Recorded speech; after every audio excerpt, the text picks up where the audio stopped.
Hello and welcome back to the Rating Room, your weekly ticket to dissect the depths of cinema with yours truly, Jay, and the resident comedian and wrestling fan, Andy.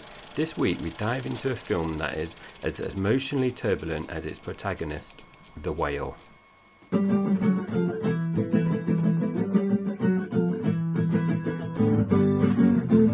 Rating Room.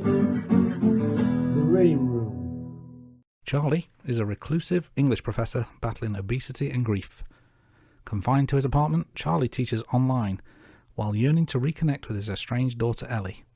As visitors, like his concerned friend the nurse Liz, and an avid missionary, challenge his isolation, Charlie grapples with self-sabotage, regret, and a desperate hope for redemption before time runs out. It's a very poignant and, quite a heavy film summary, you might say. There's a pun in there somewhere. But let's start, as we always do, Jay, with tell me, have you seen this before and what do you remember about it? I've not seen this one before, Andy, so for the second week running, I've not seen the film that we've chosen for the pod. Now, I have had this on my watch list for a while, but it's one of those films that I've just never got round to watching it. That's, until we've done it this week.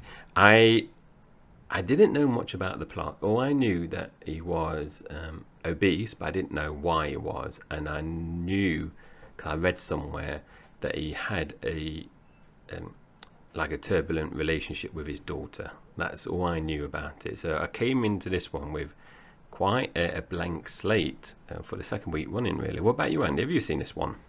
No, again, like you, this is another new one for me. So 2 weeks in a row, we are venturing into virgin territory, you might say, for the podcast. And I think you probably knew a little bit more than I did, actually. I knew very, very little of the actual plot. The only thing I can really say that I knew was that it was starring a rather large Brendan Fraser. So let's get into it now. So as always, I like to kick things off with the box office. So the budget for The Whale was $3 million, so it doesn't sound much. And we can obviously see that in the rankings later on. The box office was just shy of $41 million. And when you adjust it into today's money, the film pulled in $43 million. Now, the film did have a limited release and was shown in only 6 theatres in its opening weekend, and therefore didn't register on the US weekend box office charts. However, by the following week, it did move up to 15th, but it was still only showing in 6 theatres. Now, by week 3, the film was available in over 600 theatres now, and this meant the film was able to climb the charts, and it did peak in the 7th spot. For the next 5 weeks, The Whale remained in the top 10 of the US weekend box office charts, before slowly kind of drifting away. Now, looking at some films that were out during the first few weeks of The Whale's release, this is a who's who, or a what's what list, as it were. So other films out at this time included Black Panther: Wakanda Forever, The Menu, Black Adam, Avatar: The Way of the Water, and Top Gun: Maverick. Andy, I'm going to put you on the spot now. Have you seen any of those films? And if so, any favourites? I have seen Top Gun: Maverick, and that's it. And I thought that was a really, really good film. I don't know if I've mentioned this before, but I don't actually go to the cinema much these days, which is probably not good for someone co-hosting a podcast about movies and TV. In fact, the last time I went to the cinema was to see No Time to Die. It's been well over 2 years since I've been to the cinema. Yeah, I was talking about the cinema actually this morning with the missus, because we were looking at going for like a date night in the film, cinema. Now, because of the writer's strike and the pandemic, you just don't find many films now in the cinema. So a lot of the films you find are films that have been released before. So I mentioned in one of the previous ones that I watched, Terminator 2, Andy, the one where you stood me up. I don't want to labour the point. I'm sorry, Andy's Jay, I'm really at me. sorry. But Andy, I noticed that this weekend I'm going to go with my teenage son. Inception is on at the local Odeon. So that's another older film. So I've never seen that one at the cinema, so I'm looking forward to that. But going back to my question, Andy, I've seen Top Gun, Maverick, and The Menu, and Avatar. But Black Adam, obviously that's got The Rock in, so I wasn't too sure if you might have watched that one. I haven't. But it bombed, didn't it, from all accounts? Yeah, it's not done well. Avatar, I thought it was pretty good. Have you seen the first one, Avatar? I have seen the first one. Yeah, it was all right. Okay. Yeah. Not as special as people might think it is, but it was okay. Yeah. But yeah, so let's get back into The Whale. Now, the film ranked 55th spot in the top 22 movies of the US box office chart, so not too bad really. But an interesting point here, the film scored the biggest opening weekend for an art house film in 2022 and grossed over $330,000 in just 6 theatres. So a quick piece of math there, Andy, which is $55,000 per theatre. So that is not bad going, really. That's not. I was just trying to do some next level maths on that. So it's for a weekend, $55,000. How much is a cinema ticket in America? $10? Something like that. I don't know. $20. Really? Let's say 10. We'll make it up. I have no idea. Let's say it's $10. So that's 5,500 people in a weekend at a theatre. So how many showings would you need for that? There's 200-300 seats. Well, I'm thinking of a UK cinema now. US might be different because they do everything bigger. There might be like 20,000 seats in there. Who knows? But have you been to a cinema in America? I went to one in Disneyland, Florida, to see Shrek 4, I think it was. And that was on the way home. They have a thing where you can drop your cases off for the plane. So while we had time to kill, we went to the cinema. And I think it was just normal. It was just a normal cinema. It didn't strike me as anything too special. But yeah, that's a lot of people coming through the doors for just 6 theatres, and it probably says straight away that there's probably a mistake. There was more money to be made there, wasn't there? Yeah, I don't know what the marketing strategy was there, but it wasn't a bad return on the $3 million budget. But yeah, they did stagger it there for the first 2 weeks. Yes, very very strange way of doing things, but yeah, like you said, it was a good return, so maybe it was successful in the end. Now, you mentioned that the film was released in 2022. The director was Darren Aronofsky, and the soundtrack composer was Rob Simonson, or Simonson. I'm going to go Simonson. Now, getting into a little bit more detail, the film could have been very different, as at one point, James Corden was set to star in The Whale. We would not be talking about this film, because I would refuse to watch it if that was the case. But another name considered to direct the film was George Clooney, but he ultimately declined.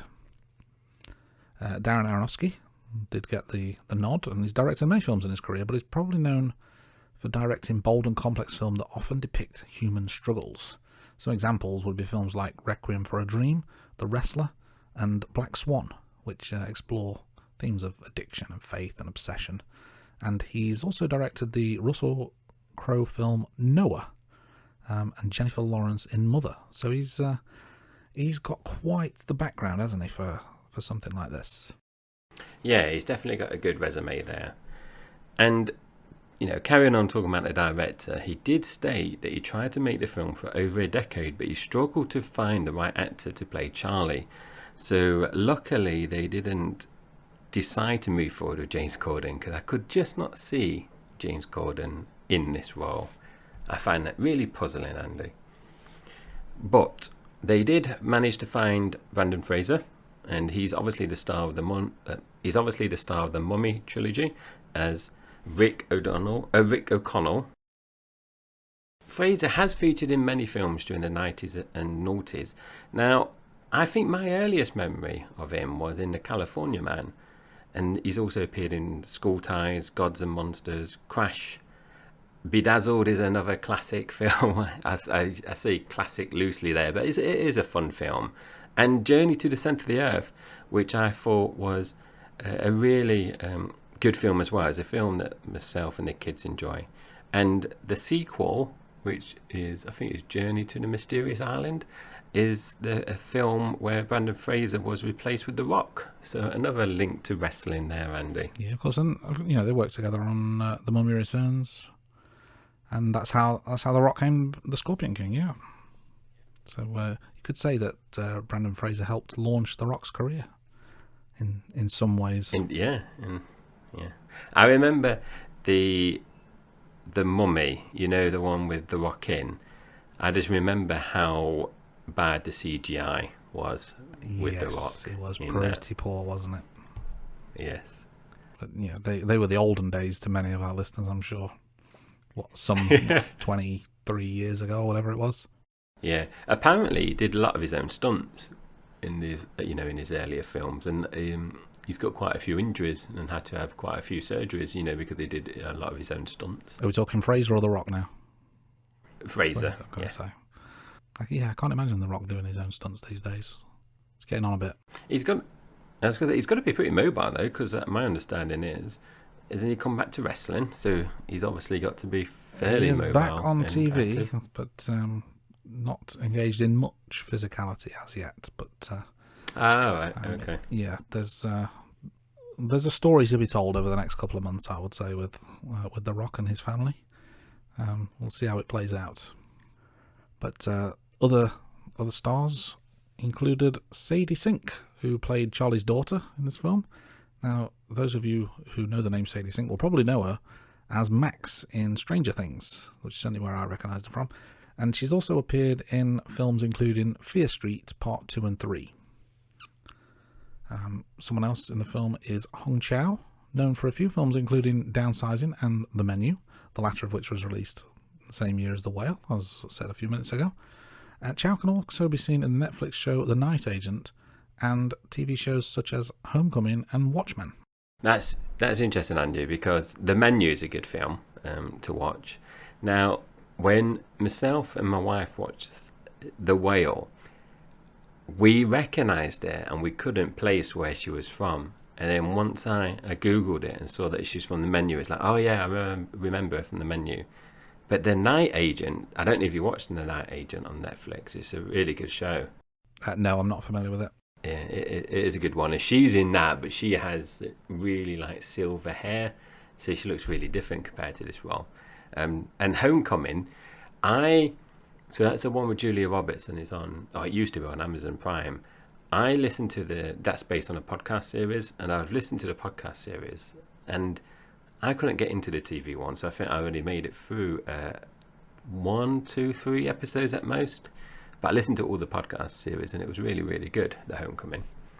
Now, I digress again, so let's get back to the film. Now, this one, Andy, I'm going to mention this, and I just want to get your thoughts on it. So the film is presented in 4.3 ratio, and the director did this to emphasize Charlie's presence and weight, and also to create this kind of confined atmosphere as well, to mirror Charlie's appointment. Now, when it came on and it was in 4.3, I thought I had my TV set up wrong. So I don't know how your TV is, but one of my TVs, it constantly loses the settings. So my kids always call me in and say, Dad, I need to do that. So I changed the setting to just scan. Now, when it came on, I thought it was playing up again. So I went to the setting and saw it was on just scan. I thought, oh. And then I Googled it and it was like, oh yes, he shot it in 4.3. So I don't know if you had a similar thought process or not. I thought it was weird. I didn't do anything to change it. I just carried on watching. But that sort of thing really annoys me. In this day and age, surely ratios should be a standard thing. So whatever you film it in is what you can watch it in. You shouldn't have this messing about. Especially with the big widescreen TVs. TVs are bigger and bigger these days. And when you're missing, a quarter of the screen because of how they filmed it, you think, wasting my money here. So directors the world over need to sort this out. So, Andy, I know you're only about 3 years younger than me, but do you remember TV programs that were in this setting, before widescreen? I mean, I didn't specifically look out for the different ratios, but I do remember having very, very square TVs. In fact, the monitor I use for this podcast is actually an old TV, and so what I'm looking at as my notes is a very old looking TV screen. Because I think I mentioned it a few weeks ago. I don't know if I mentioned it when we were recording or off air. I'm rewatching all the Only Fools and Horses TV show, and that's on 4.3. You notice it in like the old sitcoms and stuff, yeah. But obviously that's what they were at the time, so that I can understand. But this is 2 years old. Yes, indeed.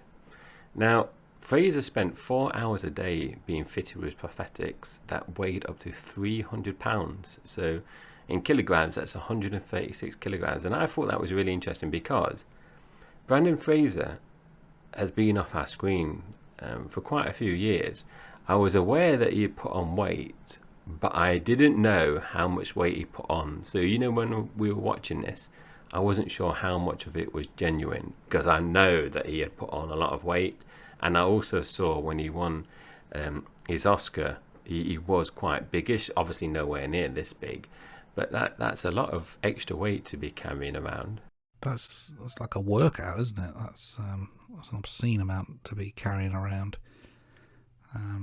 Now, in terms of accolades, and quite appropriate that we're in the midst of awards season, so let's talk awards. The Whale received a range of nominations and awards across various different categories and ceremonies, including Best Actor for Brendan Fraser at the Academy Awards, which he won. Actually, the first Canadian to win the Academy Award for Best Actor, so there's a little factoid for you there. And Hong Chow was nominated for Best Supporting Actress for several awards, including the Academy Award. Although she didn't win this year, that year, and I can't remember who did, but she was certainly nominated many, many times. So, let's get into the film proper, shall we? So we open up with somebody being dropped off by a bus, in the middle of nowhere it seemed, a very strange place to have a bus stop.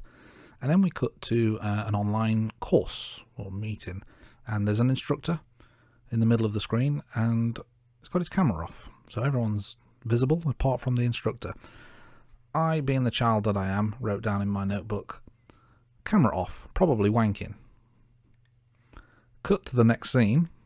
We see the main character watching some adult television of sorts. He's watching gay porn, that's what he's watching, and he's wanking. So I was right. So, and then I wrote, he is wanking, but he's having a good time, let's say. Yeah, he is having a good time, Andy. But now, I don't know what you're like, Andy, but I have a lot of virtual meetings, and now you kind of put that seed in my head every time, because there's some people I liaise with virtually that always have the camera off now, and you've got me thinking, is that why? Because I don't know if you have virtual meetings, Andy. I do, but I'm one of those people that will always have the camera on, and now I'm starting to doubt things, wondering if something else is happening now. Yeah, you never can tell. As a general rule, I'll have my camera on. The only time I wouldn't is if it's like a large meeting where there's someone presenting, and because it can mess with the bandwidth. Yeah, I will be more vigilant of my colleagues if they've got their camera off. I won't ask them directly, but I will assume and maybe spread the rumour that they are. Yeah, so Andy, I don't know if you use Teams or use a different type of application, but some of the national webinars that I go on have over 500 people on. Now, I didn't realise this until it happened a few months ago, but if someone's presenting, you have the, I wonder if it's how it's set up, but the audience do have the possibility of muting the person speaking. So I was on this webinar and someone kept muting the main speaker, and they had to say, you've got the, I don't think they could tell who it was, but they had to do a few announcements to say, like, someone, can you stop muting when I'm talking, because they were doing a presentation. But you could see they were talking, then they went mute, but they're carrying on talking. And there's someone else, like a co-presenter, to come on and say, Charlie, you're mute. And then finish. And they said, it's like when you're on there, you do have that option where you can mute. Instead of just muting yourself, you can kind of mute everyone. I didn't know that. I've seen it when the main presenter has that option. I didn't realise it was open to everyone. Well, yeah, I don't know it's how they've set it up, but yeah, it's happened. I might try that. Yeah, Next few practice meetings, it. yeah. If I'm particularly bored of anyone. Yeah. So, I digress again. I'm digressing a lot. Sorry, Andy. Now, Charlie gets a visitor, and he doesn't want to go to the hospital. He's talking about financial implications. He doesn't want to go to the hospital. And you, being a Brit, you see a lot of this kind of stuff on social media about Americans and their insurance and Medicare or whatever the thing's called. So you can kind of relate to that particular bit. I don't know if you've seen it, but I've seen it on social media before where someone is about to be taken in an ambulance in America and they run away because they can't afford all the bills that come with that. Yeah, it's crazy to me. Thank goodness for the NHS. That's what I was saying. Yeah, indeed. Now, he does have a fondness for the book Moby Dick, and Moby Dick is one of those books. I don't know if you're a big reader, Andy. Years and years ago, I purchased a few books that are deemed kind of the classics, and I did read some of them, and some of them are good. Some of them you think, oh yeah, that, you know, it is a classic. Things like the Dracula even Frankenstein. You know, there are some good ones, and then there's other ones that you think, I don't see what the fuss is. But Moby Dick, I never got round to actually reading. I've not read many of the I guess quote unquote classics. So Moby Dick's certainly one that I've not read. Yeah, as doesn't really reading's a bit hit and miss for me. I would say there's a few things I've read over the years, but these days it's just difficult to find time. I agree, Andy. And in terms of reading, Andy, sorry, before you carry on, I was cleaning some of the living room today, and this is typical me. I just jump into things. So I watched the first season of The Reacher on Amazon. So I don't know if you watched that, and it's based on a book series by Lee Child. Now I thought, I really enjoyed that, and I know there's a load of books. So I thought, I'm going to have a look and buy the books from Amazon. Obviously, just buy the first few. However, I went onto Facebook Marketplace and someone was selling like over 20 books of the Reacher series. So I thought, I'm going to buy those. So I went, and it was only down the road, about 10 minutes away. And I bought all like 20 plus books of the Reacher series. And that was before Christmas, and I'm still on book 1. And I mention that because all the books are sat in like a one of those bag for life bag for life that you get from like the supermarkets. And it's in my living room. And my wife was like moaning when she was doing some cleaning because I got them all in there. I said, I know, I need to read, and I've got a load of books I've got all those, and then some books from charity shops and some Bond books and stuff. But like you, it's like when you're not working and you're not dealing with the family and doing errands and like podcasting, there's only a small window when you can just actually relax. And sometimes I just want to kind of like either listen to music, and I did try to listen to a few different audiobooks recently, because on Spotify Premium you can get audiobooks now, not everything, but you can get a lot of them. And I struggle. I can't listen to audiobooks. I find reading is better than listening to audiobooks. Yeah, I agree. I've never really attempted the audiobook thing. I may have mentioned it on a previous episode. I don't like being read to, and I guess that's ultimately what an audiobook is. Like even my wife, when she's like reading, like, can you check this email or whatever, and she'll start reading to me like, no, let me have a look, because otherwise it's just not going to go in. But podcast is different because that's being spoken to, and I listen to a lot of podcasts, which so it's a bit strange. But if I know they're reading, I'm not paying attention. Yeah. Well, speaking of reading, getting back to the film, Charlie's reading, or he has an essay about Moby Dick read to him. So this fondness for Moby Dick, and then this essay, and it seems to calm him down because he's obviously in quite a distressed situation if hospital is beckoning sort of thing. But this seems to calm him down. I thought that was a bit weird. It is very weird. Very, very weird. Now, you do see him doing some research about his medical conditions, and this happens throughout the film, and I just found this really difficult to watch sometimes because I can't remember, I think it was two particular, there was a bit about blood pressure, because I have high blood pressure, And then there was another bit that he researched, and I can't remember, it was like the heart or something else. Oh, it was congenital heart failure, wasn't it? Yeah, and then he just starts eating, I think it was some chocolate bars or something, but not just having one, he was just having multiple ones. I just found it really difficult to watch a lot of this film, to be honest. Yeah, we'll obviously get into that as we go on, but I completely agree.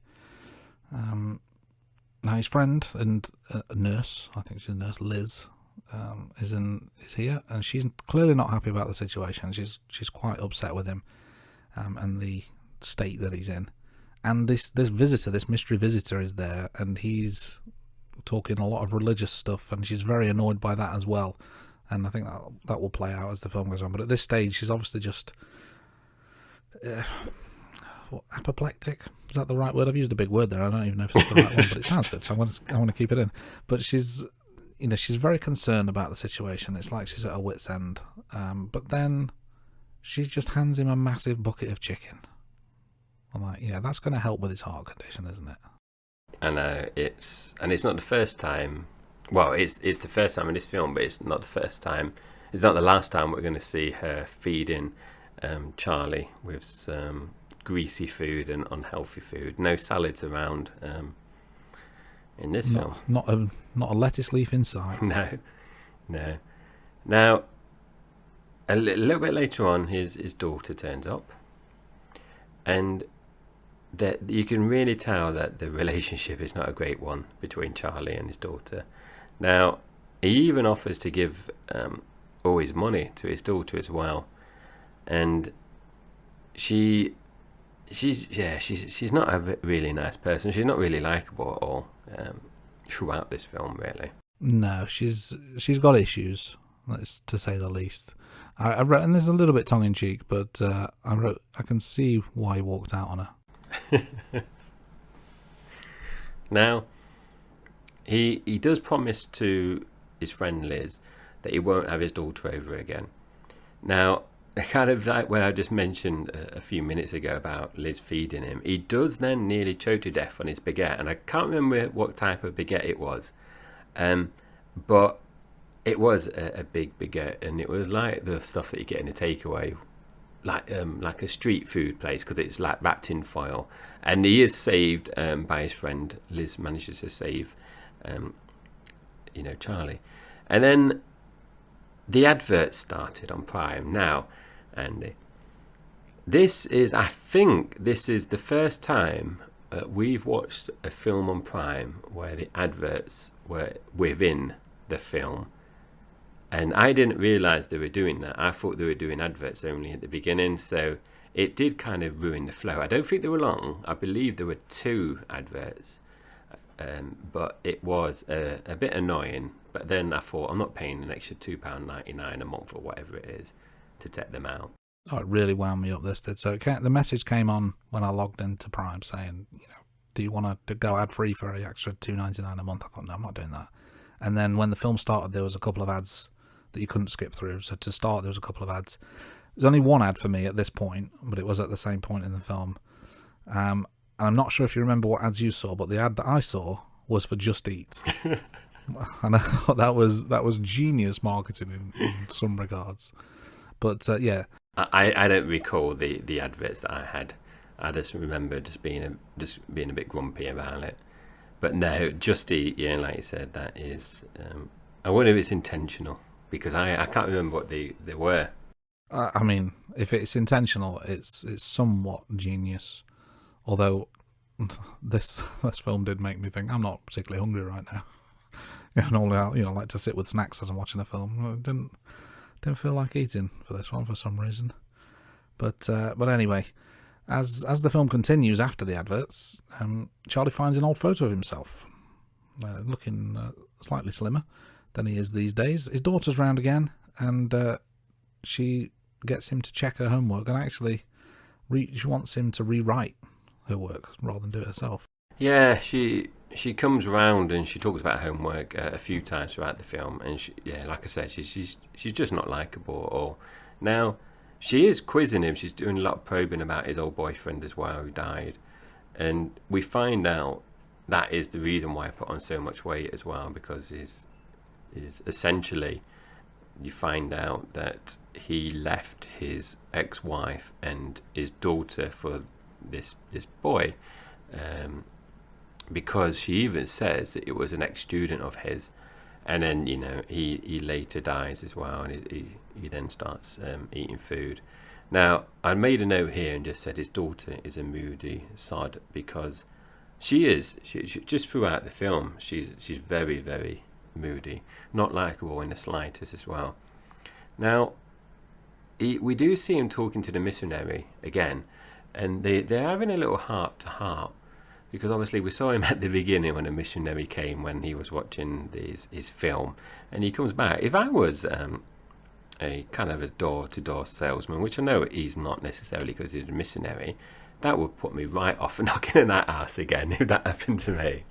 But he does get the missionary to pick up the key that he dropped a bit earlier on, because obviously he can't get down to pick it up, and then he uses that, I think, later on to open the room. I can't remember if it's him. Yeah, it is him, isn't it? That way opens the room. I think he opens the door straight away, but then Charlie kind of motions him out or shuts the door so he can't go in, so you don't actually see the inside of the room. And it's a good scene. This you're right about door-to-door salesman. I guess you could say he's a salesman. He's selling the word of Jesus Christ. So salesman of sorts. But initially, the missionary, he assumes that Charlie wants something else from him, doesn't he? And he thinks he's coming on to him. Then he's like, no, that's not that at all. I just need your help with something. And it's because he can't bend to pick the key up. Now, Liz returns. Church boy is scared. He wants to go, but as much as he's scared off, she makes him stay. And she's brought Charlie a wheelchair, or as she calls it, she's brought him a fat guy wheelchair. That was a direct quote.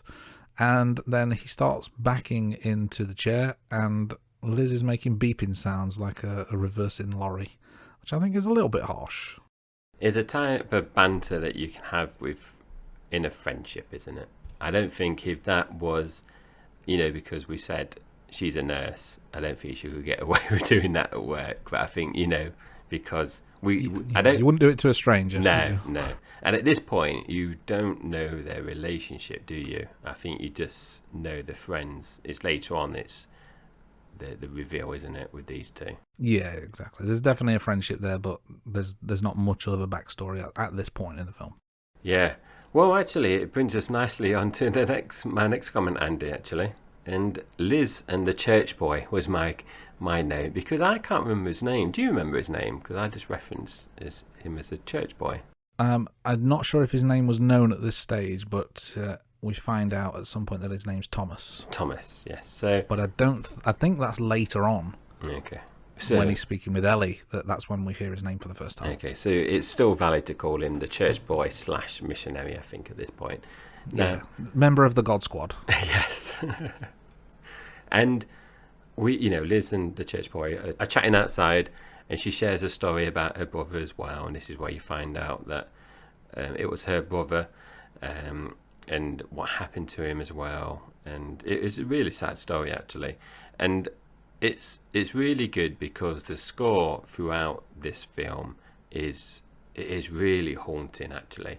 And after the film had finished, Andy, I listened to some of the soundtrack, and I listened to some of the songs that I thought was the better ones throughout the film, and I just found myself getting really depressed. So I've not added any of those to my music. I might have added one actually to my music cinematic playlist, but I didn't add more than one, because it's really well done though. It really fits the film. I agree, it fits the film perfectly, but it is quite a depressing film, so therefore it's quite a depressing score. Don't put it on in the car if you're driving late at night or whatever. It's not a good idea. But back in the film, Charlie reads what Ellie has written. So when Ellie came round, he basically gave her a notebook and said, write something for me, which she thought was stupid. But after she leaves, he finds the notebook and he looks in, and she's just written 3 lines. She's written, "This apartment smells. This notebook is retarded. I hate everyone." Now, did you pick up straight away what that was that she'd written? No. So I picked it up straight away, and it's, when he reads it back and you see the smile on his face, even though those are harsh words that she's written, he's really proud because she's wrote poetry. That's a haiku, and I picked up straight away that she'd written a haiku. So as much as I think earlier she even mentioned she hates poetry, and her essay I think was linked to poetry somehow, so she hated, but she's written a haiku, so good for her. And then she's back later on.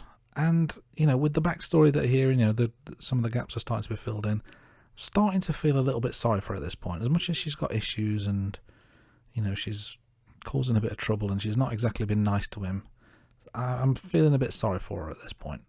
Sorry, Andy, I was just Googling what a haiku poetry poem is, because I'd never heard of that before, and I could see Never what heard it of is. a haiku? No, I don't like poetry at all, though. It's like... English at school I just really struggled with, and poetry is just like I can't deal with poetry at all. I am technically a published poet. Right. Oh, really? As a child, as part of like a school assignment thing, we had to write some poetry, and it was published. Well, some of the kids, including mine, were published and then sold to like the parents, and it was put in the local library for a bit. No idea where this book is. I'm sure like my dad or my sister probably has a copy of it somewhere, or someone must have bought a copy. But yeah, I was published. This is best part of 30 years ago now. But yeah, I can say I am a published poet technically. And you should, where academics list their like bibliography, and they put down their papers. That's what you should do. If you ever do kind of like any of your reports that you might do, I know it's not related, but I think you should reference it like page something. I should, yeah. And then, if I can, the thing is, I don't remember the book. I don't remember the poem. I don't remember when I did it, but I know it definitely happened. Either that, or I've had a really weird fever dream at some point. Yeah, so I learned something new there. Every day is a school day about poetry and haiku. So nice one. So that obviously just went straight over my head, Andy. So thank you for pointing that out. Now, his daughter does. Now, this is... I just didn't like her at all throughout this film. And so Charlie's daughter drugs her dad, and he falls asleep as well. And then the church boy arrives, and they start talking. So she set this up nicely. Yeah, I don't feel sorry for her anymore. My feelings on her very quickly changed. She basically forces Thomas to smoke pot, even though he's just told her, I had a bit of a problem with pot when I was younger. So he's basically forced, and she teases him about not being attractive, and she basically threatens to tell people that he rapes her if he doesn't do as he's told. So he's absolutely petrified because she's spreading, she's threatening to spread all these lies and rumours, and she's just being absolutely vile at this point. Yeah, she's not a nice person at all. Very different to her character in Stranger Things. So this is the first thing I've seen her out of Stranger Things. I never watched that Fear Street that you mentioned earlier on. My wife watched, I think it's a trilogy. My wife watched them all, but I don't like horror films, so I didn't bother watching them. So it turns out that Thomas isn't from the new life that he claimed to be, and he then opens up. He's under the influence of drugs, and he opens up to the daughter that he's stolen some money, and she's just like Andy said there. She's not being nice to Thomas at all, and like I made the note here just to say how very annoying she is. And this is a difficult film to watch, Andy, but her in this film as well just made me want to turn off. And I think this is, if I think about all the films we've covered in the podcast, and I think we've done around 80 episodes now, this is the film that I thought I wish I wasn't watching. It really, it was a difficult subject matter, but even her, I just found her really grating as well. We meet Charlie's ex-wife, so she turns up with Liz. Yes, ex-wife played by Samantha Morton, Mary her name is, and talk very quickly turns to money. Now earlier on, obviously, Charlie had offered Ellie, he said, I'll give you all my money. Liz didn't know about this money though. She had no idea just how well off Charlie is. I think she'd even mentioned that she had some car trouble not that long ago, and obviously she's been mentioning about going to hospital because of his condition. But he's got, is it something in the region of $120,000? Yeah, it's over 100k, I recall, yeah. Yeah, so Liz doesn't, I don't get the impression that Liz is after him for his money or is friends with him because of his money, but she's clearly had some tough times and he's refused to help, even though he quite easily could have done. Yeah, and he does mention, I can't remember if he mentions at the beginning or if it's now, that essentially he doesn't leave his apartment and he doesn't do anything else. So apart from spending his money on probably rent and food, like the pizzas he gets delivered, he doesn't really... Yeah, rent, food and internet, I think that's what he says, isn't it, pretty much? Yeah. He does have a long conversation with his ex-wife about a range of things as well. And this is the only real time that we see his ex-wife, actually. She's mentioned a few times throughout, earlier in the film, but this is, the first time we really see them talking to each other. And they're talking about a range of things as well, and she helps herself to some, I think it's like vodka or some booze or something. Now, a little bit later on, he has some more pizza delivered, and he's usually very careful. He usually watches the pizza delivery guy walk across the window and see him walk away. But when he goes to the door this time, for some reason, the pizza delivery guy is kind of like just hanging around at the steps to his apartment. So he sees him for the first time, and he's really appalled by Charlie's appearance as well. So that's obviously a bit distressing and saddening, really, for Charlie. Then he sends an email to his online class as well while he's binge eating as well, and he's not in a good spot at all. He's a real downward spiral here. Yeah, that kind of tipped him over the edge, and it's another one of those scenes where he's eating to excess. I think this time he's eating for the reaction that the pizza delivery guy gave him, or the look he gave him about his appearance. So he's kind of like, I want to say comfort eating, but it's beyond that, isn't it? It's beyond comfort eating. But he's not good. And the email he sends to his class is basically telling them to forget their assignments and to write something honest. Now, Thomas is back. And he reveals what Ellie has done in terms of did she contact the church or his family or something? And basically he says he's going back home because his family have forgiven him because it's only money after all. Yeah, which is a nice point there, Andy, I suppose, for Thomas. And we see Charlie teaching again, but he does say he's being fired and he's being replaced, so this is the last time he's going to be doing his online class, for these students anyway. And he then turns on his camera so his students can see him for the first time. And then, based on the reactions, because if I recall correctly, no one says anything, but there's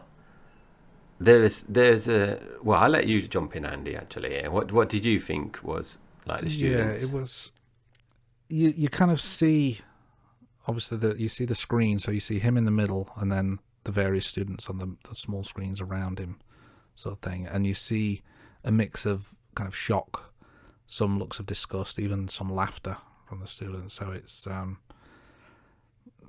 it's not a good reaction, is it? No, it's not at all.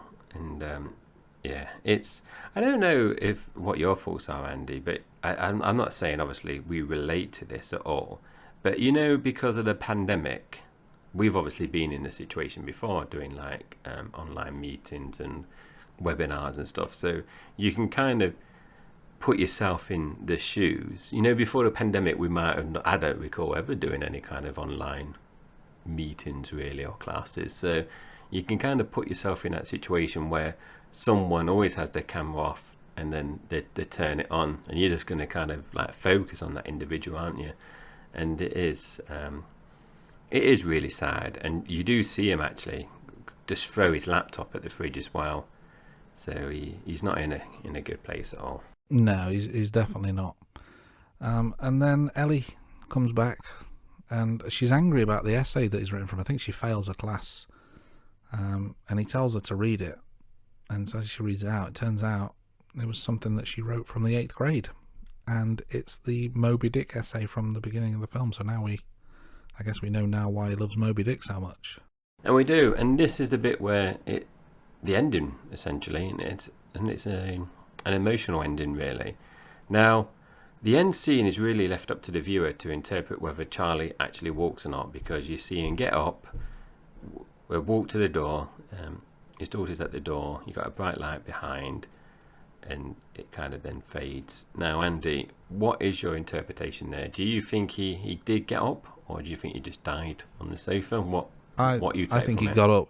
I think he got up and died, and that was kind of his last act. But it was too much for him. And then obviously the bright light and him levitating into the air, I think, is meant to mean that at this point he dies. But it is a strange, and it is an emotional ending. Yeah, it's an emotional ending to quite an emotional film in places, I would say.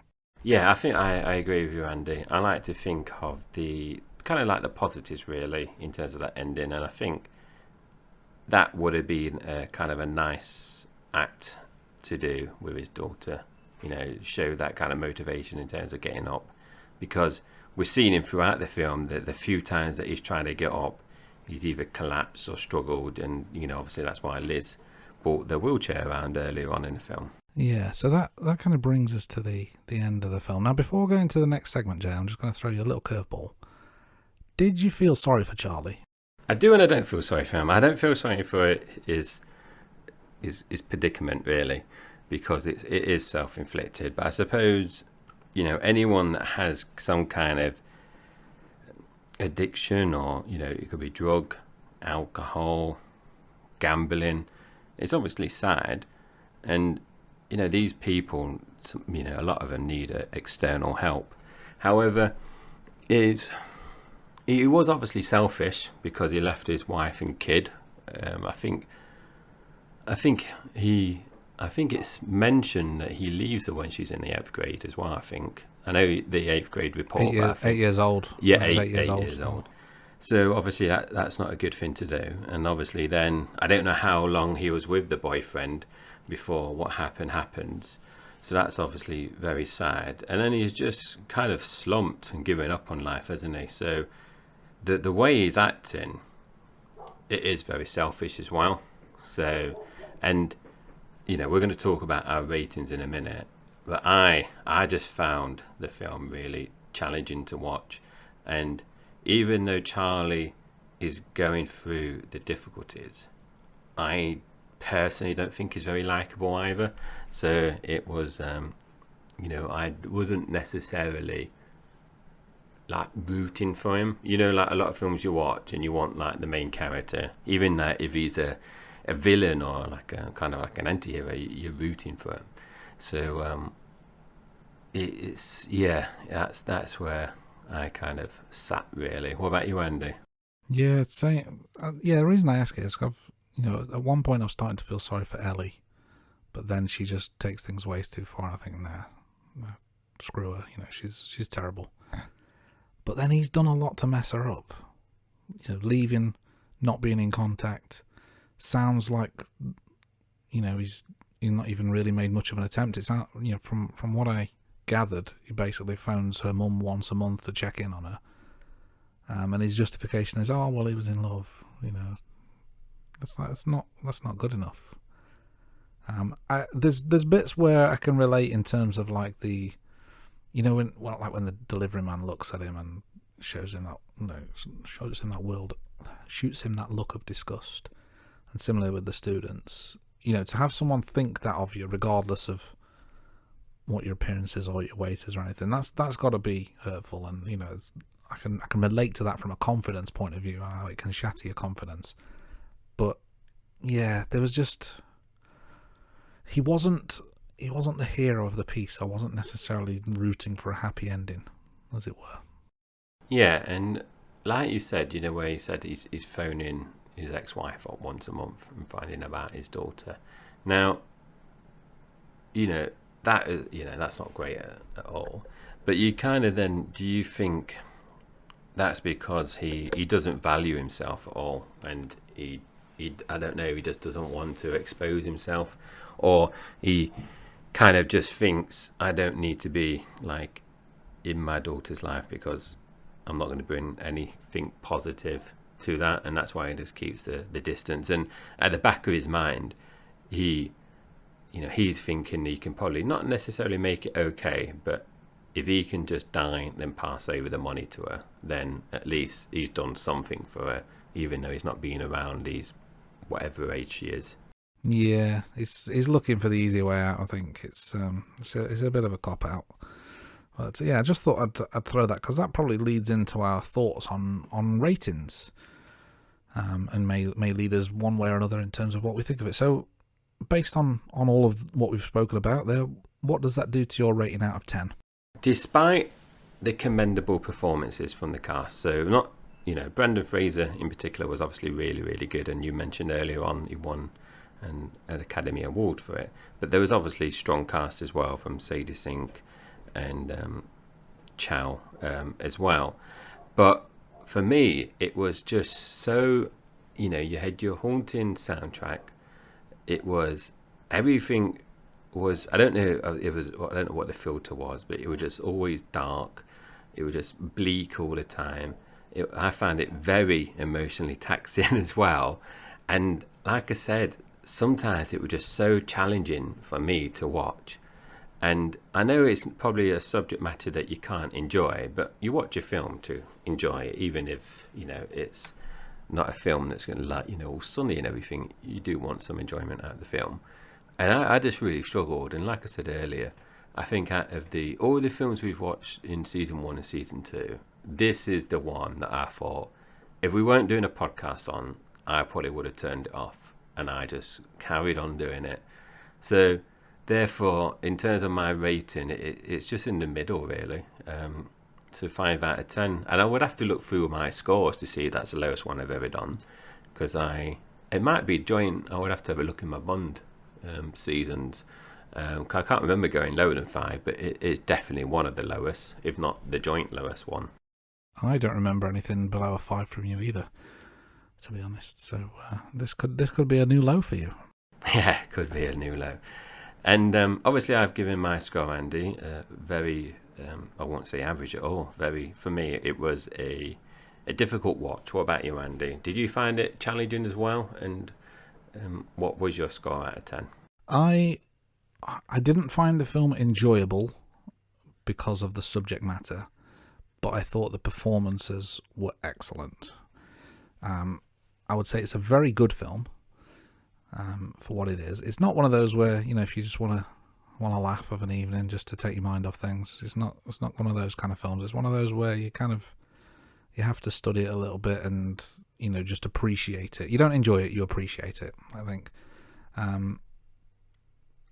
If I think back to Philadelphia, that's not an enjoyable film because of the subject matter. However, the performances were just out of this world, and it was one of those where it really got you in the gut. It was really emotional. This didn't quite strike that same chord because I just couldn't find myself feeling completely sorry for him. So even in some of the struggling scenes, it was emotional, but it wasn't tear-jerking. I think Fraser in particular, fantastic. Very, very commendable in the role and definitely deserving of the Oscar. But it's not going to be an all-time classic for me, but a very good film nonetheless. So I've gone 7 out of 10, which I think is pretty generous. It was like I said, it was good, but tough to watch. It's one of those where, because it's based on a play, I think it works better as a play than a film, potentially. Although I've not seen the play itself. If the play is like the film, as in, scene for scene, I think it would be a top of the range play. But it's a good film, but it probably makes a great play. That's 5 out of 10 for me, 7 out of 10 for Andy. So what do the good folks at IMDb think? 7.7 out of 10. So highest score than both myself and Andy, but only slightly higher than Andy. Yeah, Rotten Tomatoes is a bit of a mixed bag. 64% on the tomatometer, but a 91% audience score. So that's two ends of the scale, pretty much. But let's wrap things up with a nice neat bow in our main event segment, you could say, the rank bank.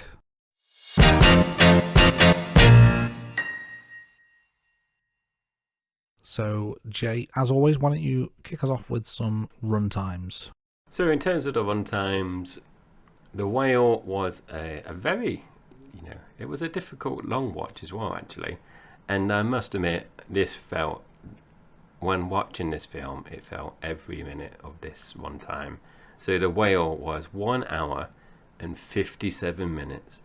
Now, in terms of the 7 films we've watched so far in season 3, the mixtape, it is the third longest. So we've got Interstellar, Die Hard, The Whale, Layer Cake, No Hard Feelings, The Hangover, and Alf. So Andy, do you want to pick up the box office? Yeah, so as Jay mentioned earlier, the budget for this was $3 million, which is the lowest budget we've had so far this season. Worldwide box office of over $40 million is very respectable for such a budget and puts it in 6th place out of 7. But we rank on the adjusted box office, which is just over $43 million. So again, 6th out of 7 so far. So Layer Cake is the only one beneath it, and it's just behind No Hard Feelings in 5th place. But the bottom 3 and the top 4, there is a gulf between them. So very profitable film, but $43 million is way, way down on Interstellar, which still tops the charts at a whopping $841 million. So Andy just mentioned The Whale and Layer Cake. So we rank these films now by genre. So Layer Cake and The Whale are part of our drama and thriller ratings and rankings. So a quick recap. Layer Cake, a few weeks ago, I gave 8 out of 10. And The Whale, as I've just mentioned, 5 out of 10. So a very clear 1 and 2 for me. Andy? A less clear picture for me, because I gave both films 7 out of 10. But we don't have joint positions, as we've mentioned many, many times. And for that reason, I've got The Whale in 2nd place, just behind Layer Cake. I think the performance is what brings it up in terms of the score. But Layer Cake was an all-round slightly better film, and certainly if I had to choose between the two which one I'm going to watch, it's going to be Layer Cake. But respectable nonetheless, but still 2nd of 2 so far. And that brings us to the end of another episode of The Rating Room. You might call it an award-winning episode of The Rating Room in our award season. We've not won any awards yet, but we could certainly be nominated, shouldn't we? Yeah, as long as there's not a Razzie nomination, Andy. So you can send us, as always, you can send us any questions, suggestions, feedback that you might want to share with us. You can do that via our social media channels or by reaching out to us at theratingroom@gmail.com. As always, get to our website, theratingroom.com. You can find all kinds of information on there, past episodes, show notes, lots and lots of information to digest. And also our YouTube channel, where you can find full episodes, previous episodes, clips, short content, a whole range of things. And that is at The Rating Room. And also we're on all these social media channels as well, so you can search for us, The Rating Room. And make sure you do subscribe to all our channels to stay up to date with the latest news. So award season is in full swing, and another award-winning film we're going to bring you next week. And we're going to see if blondes do have more fun, as they say, because we're going to be touching on the Netflix film based on the life and times of Marilyn Monroe, and that is Blonde. Thanks for listening, everyone. We'll see you next week.